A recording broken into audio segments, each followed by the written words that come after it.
Shalom.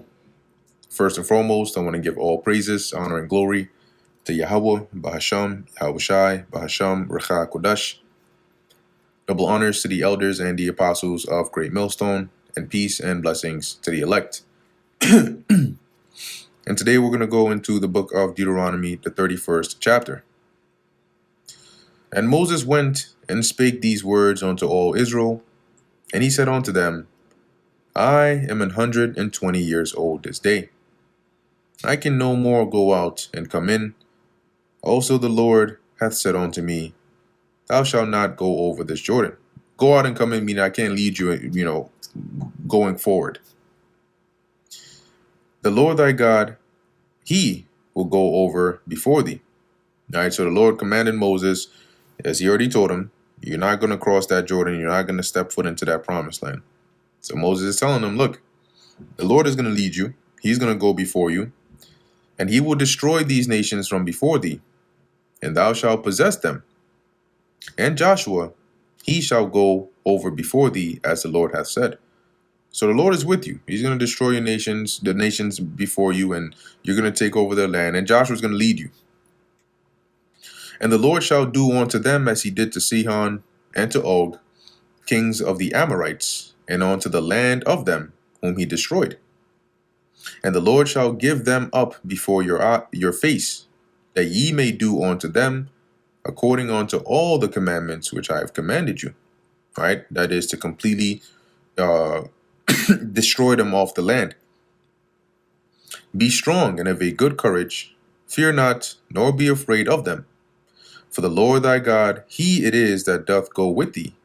He will not fail thee, nor forsake thee. So don't be afraid. We're talking about the Most High, the one who delivered you. He destroyed he's already showed you what he can do. So don't be afraid, because he's not gonna, fail you, right? He's not gonna, not come through. And Moses called unto Joshua and said unto him, in the sight of all Israel, be strong and of a good courage, for thou must go with this people unto the land which the Lord Yahweh hath sworn unto their fathers to give them, and thou shalt cause them to inherit it. And I mean, think about it. Israel wasn't a small people. So Joshua, having to bear this burden upon him, it was a heavy task.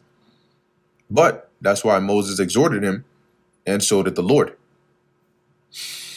And the Lord, he it is that doth go before thee. He will be with thee. He will not fail thee, neither forsake thee.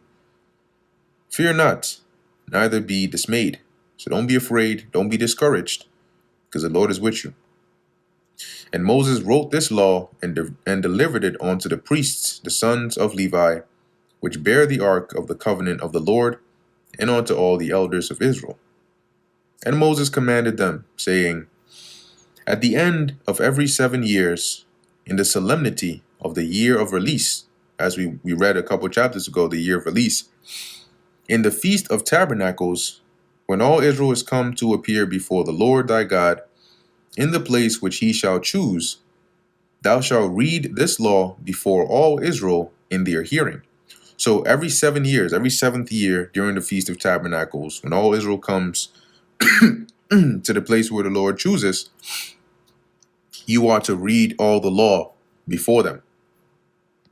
Gather the people together, men and women and children, and thy stranger that is within thy gates, that they may hear, and that they may learn and fear the Lord your God, and observe to do all the words of this law.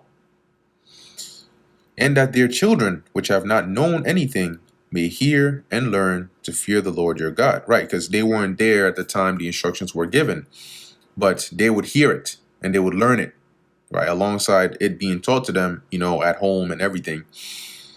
And that way, this keeps the fear of the Lord and the knowledge of his instructions amongst Israel continually, as long as ye live in the land whither ye go over Jordan to possess it.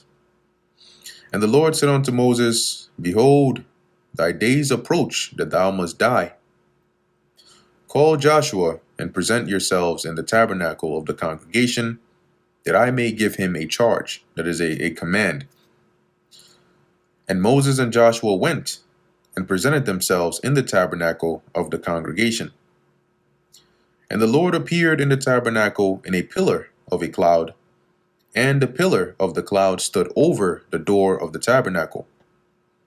And the Lord said unto Moses, Behold, thou shalt sleep with thy fathers, and this people will rise up and go whoring after the gods of the strangers of the land. So basically, you're going to die. And these people, right after you die, you're going to turn right back around and they're going to start idol worshiping. And they're going to serve the god, the idols of the heathens that are in the land that they're going, right? Whither they go to be among them, and will forsake me and break my covenant which I have made with them. Then mine anger shall be kindled against them all that day, and I will forsake them, and I will hide my face from them. That is, when the Lord says he'll hide his face, it means he's going to withdraw his presence. And they shall be devoured, and many evils and troubles shall befall them, so that they will say in that day, Are not these evils come upon us because our God is not among us? So the Lord is saying, look, I'm telling you what's going to happen. They're going to be disobedient. They're going to start idol worshiping. I'm going to get pissed off, and I'm going to withdraw my presence.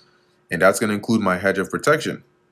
And the calamities, the evils, the troubles, that's going to start to hit them.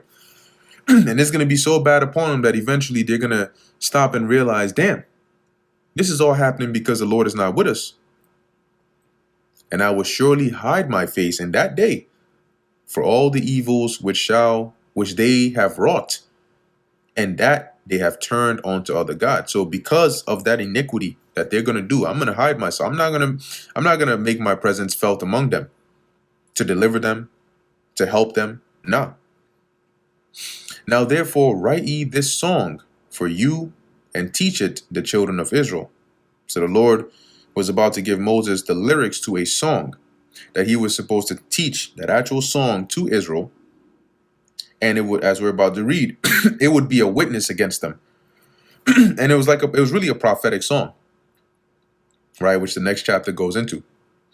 It says here, put it in their mouths, that the song, or that this song, may be a witness for me against the children of Israel.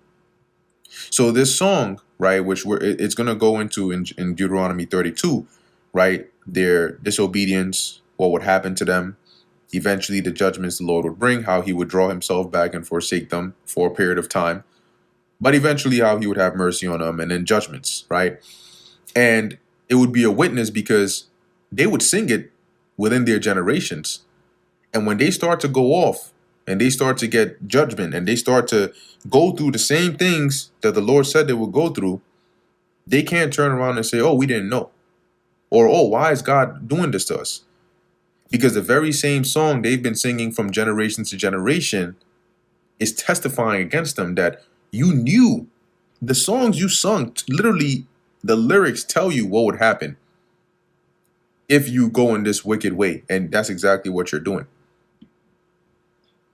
Verse 20, for when I shall have brought them into the land which I swear unto their fathers, that floweth with milk and honey, right? A land that's fruitful and abundant.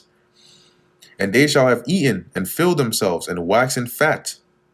Then they will turn unto other gods and serve them, and provoke me and break my covenant. So the Lord is telling Moses, look, once I've taken care of them, they're good and they're nice. That waxing fat, meaning like they're eating good. They're taken care of. They're not lacking anything. They're gonna get comfortable. They're gonna get beside themselves, and they're gonna start to commit idolatry again. And it shall come to pass when many evils and troubles are befallen them, that this song shall testify against them as a witness. For it shall not be forgotten out of the mouth of their seed, for I know their imagination which they go about. So make sure they learn this and they pass it down, so that when that evil comes, they can't have anything to say. Okay, for it was in that song that they sung, and they should have sung it and they should have followed it. Because I already know, for I know their imagination, I know their thoughts, which they go about, which they're planning to do, even now. before I have brought them into the land which I swear. I already know what they're going to do once they're in there. Moses therefore wrote this song the same day and taught it the children of Israel. And he gave Joshua the son of Nun a charge and said, Be strong and of a good courage, for thou shalt bring the children of Israel into the land which I swear unto them, and I will be with thee. And that is the Lord will be with with Joshua. And it came to pass, when Moses had made an end of writing the words of this law in a book until they were finished, so he wrote everything, that Moses commanded the Levites which bear the ark of the covenant of the Lord, saying, Take this book of the law and put it in the side of the ark of the covenant of the Lord your God, that it may be there for a witness against thee. For I know thy rebellion and thy stiff neck. Behold, while I am yet alive with you this day, ye have been rebellious against the Lord. And how much more after my death? So even while I was alive, you were rebelling against him. How much more for I'm not here? It's like saying people commit, crime rates are high, even when you have police officers scattered throughout your community. How much more if the police weren't there? Gather unto me all the elders of your tribes and your officers, that I may speak these words in their ears, and call heaven and earth to record against them, or to record against them. For I know that after my death you will utterly corrupt yourselves, and turn aside from the way which I have commanded you. And evil will befall you in the latter days. Why? Because you will do evil in the sight of the Lord. So I already know what's going to happen to you. You're going to do evil. You're going to provoke the Lord, right? To provoke him to anger through the work of your hands, through your actions. And Moses spake in the ears of all the congregation of Israel the words of this song until they were ended. And that brings us to the end of the book of Deuteronomy, the 31st chapter. Lord willing, that was edifying to the elect.